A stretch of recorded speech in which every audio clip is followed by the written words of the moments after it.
ये सब जो आप पोशाक देख रहे हैं ये है मेरे लाला की। और मैंने इतने प्यार से सब ख़रीदा है अपने दोनों लाला के लिए।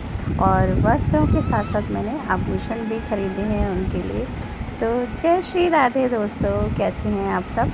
दोस्तों आज की ये जो मेरी वीडियो है ये है मेरे लाला की छठी वाले दिन की वीडियो।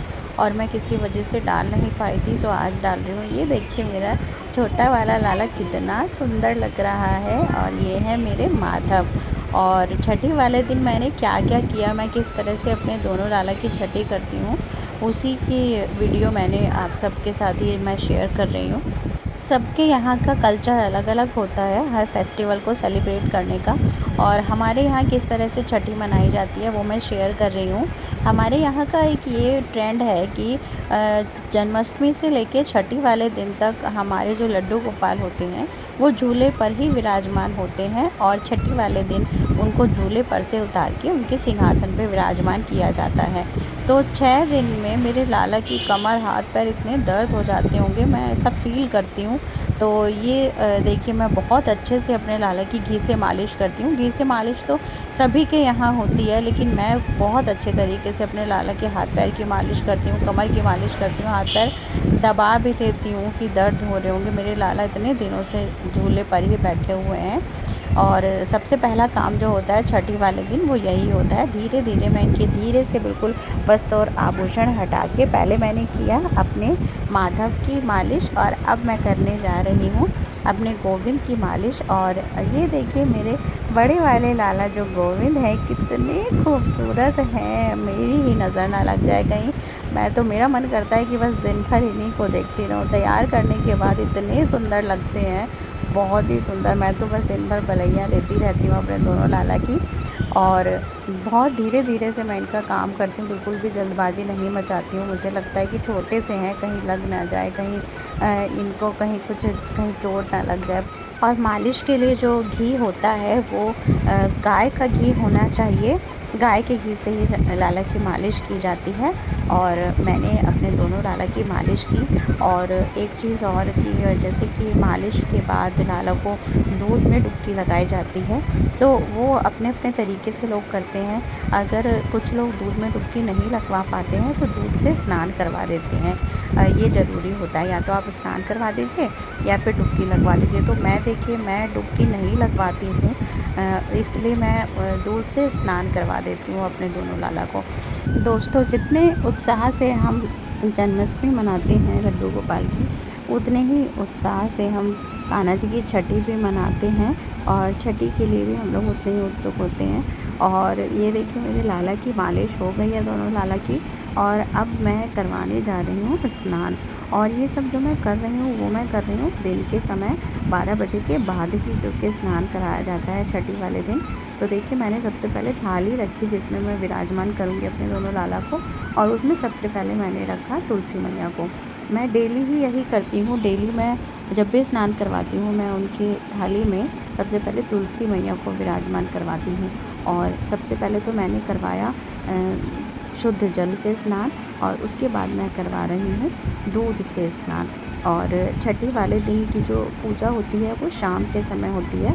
और हम लोगों को क्या करना रहता है कि मतलब दिन में 12 बजे के बाद अपने लाला को तैयार करके स्नान आदि करवा के खूब अच्छे से तैयार करके सजा के बहुत सुंदर तरीके से, और उनको सिंहासन पे विराजमान कर दिया जाता है। झूला भी झुलाया जाता है उसके पहले।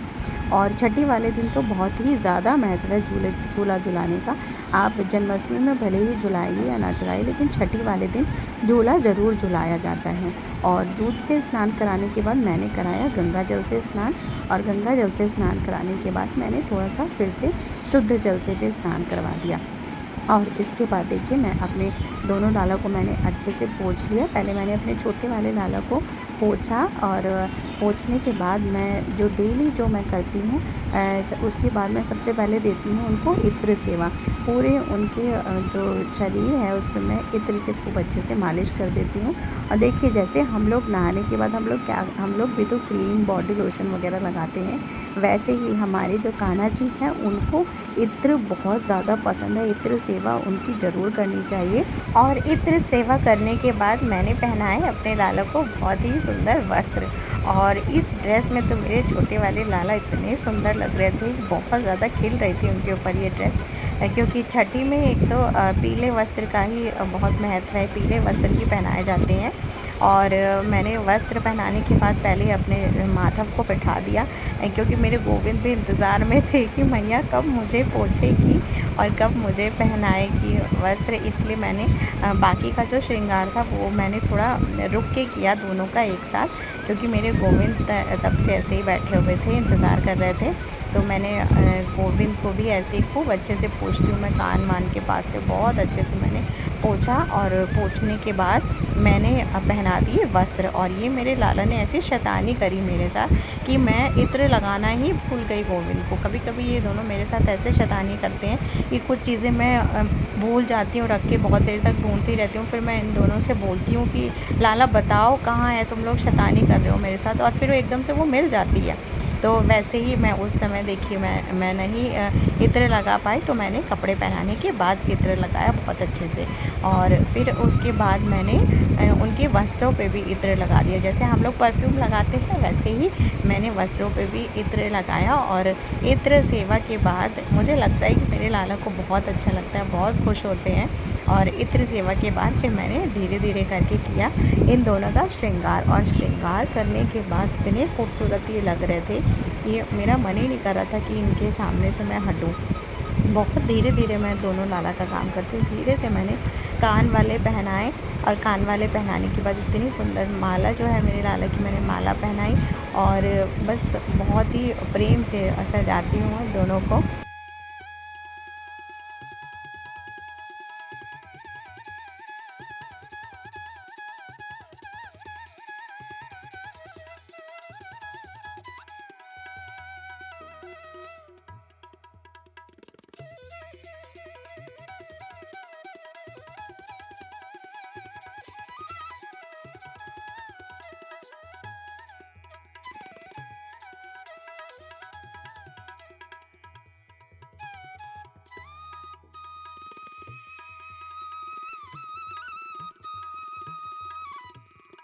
वस्त्र और आभूषण पहनाने के बाद मैंने लगाया अपने दोनों लाला को सबसे पहले रोली का तिलक। नहाने के बाद सबसे पहले रोली का तिलक ही लगाना चाहिए और उसके बाद चंदन लगाना चाहिए। तो मैंने पहले रोली का तिलक लगाया, उसके बाद मैंने चंदन का तिलक लगाया।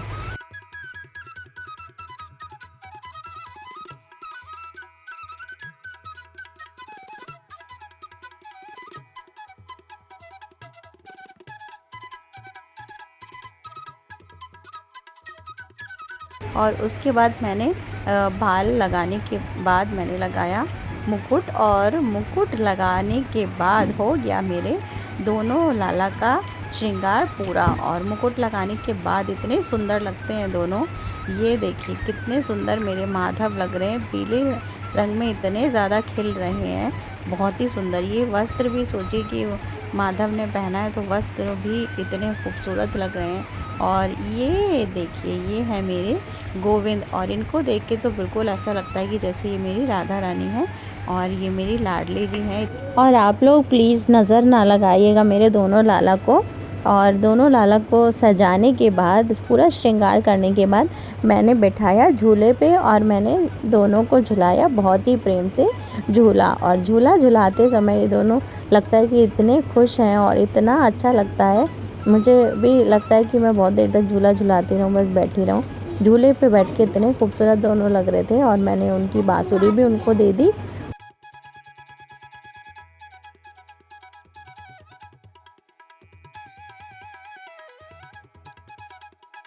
फिर थोड़ा सा झुलाने के बाद मैंने की दोनों की दर्पण सेवा, और मैंने दोनों को दिखाया दर्पण। और जब भी मैं दर्पण दिखाती हूँ मन ही मन बोलती हूँ कि अगर कोई भी कमी रह गई हो तो मेरे माइंड में आ जाए, ताकि मैं उसको कर दूँ। तो दर्पण दिखाने के बाद फिर मैंने किया अपने दोनों लाला का न्योछावर। न्योछावर बहुत ज़रूरी होता है छठी वाले दिन। और उसके बाद न्योछावर करने के बाद फिर शाम के समय जब मैंने दिया जलाया 4 बजे के बाद, उस समय फिर मैंने दिए से बनाया मैंने काजल। और जैसे कि सबको पता है कि काजल कैसे बनाते हैं, दीपक के लो के ऊपर एक चम्मच को रख के और तुरंत बन जाता है, जैसे ही आप रखेंगे तुरंत बन जाता है। और उसमें थोड़ा सा चिकनाई मतलब घी लगा के और फिर वो धीरे से अपने दोनों लाला की आँख में लगाया मैंने, ठंडा करके फूँक के मैंने। और मैंने आँखों में लगाने के साथ साथ कान के पीछे भी लगाया। कहते हैं कि कान के पीछे भी ज़रूर लगाना चाहिए, ये बच्चों को नज़र नहीं लगती है। और फिर उसके बाद बस ये सब होने के बाद मैंने झूले पे से उतार के और दोनों लाला को मंदिर में विराजमान कर दिया सिंहासन पे। इतने दिनों से मंदिर सूना लग रहा था दोनों लाला के बिना, आज शोभा आई है मंदिर की। और इसके बाद मैंने लगाया भोग, जो कि लगता है छठी वाले दिन कढ़ी चावल का।